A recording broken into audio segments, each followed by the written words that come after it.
দিঘির বিরুদ্ধে থেকে অপেশাদারিত্বে থেকে অভিযোগ পূজাকে নিয়ে পরিচালক। বছরের শুরুতে ভক্তদের চমক দিয়েছেন ঢাকাই সিনেমায় নতুন জুটি আদর আজাদ ও পাথন ফারদিন দিঘি। দুজনকেই নিয়ে টকশো নামে নতুন এক সিনেমার ঘোষণা করেছিলেন নির্মাতা আলেক হাসান।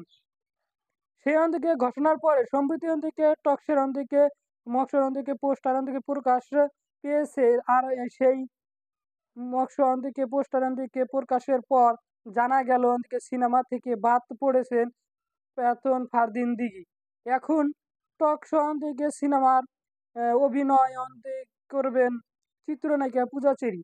অবশ্যই তার আগে নিশ্চিত হয়েছিল সিনেমাটি নাম ভূমিকা অভিনয় করবেন আদর আজাদ। এর আগে জানুয়ারি 1 তারিখে আদর আজাদ দিঘিকে রেখে সিনেমাটির টিজার প্রকাশ করা হয়েছিল।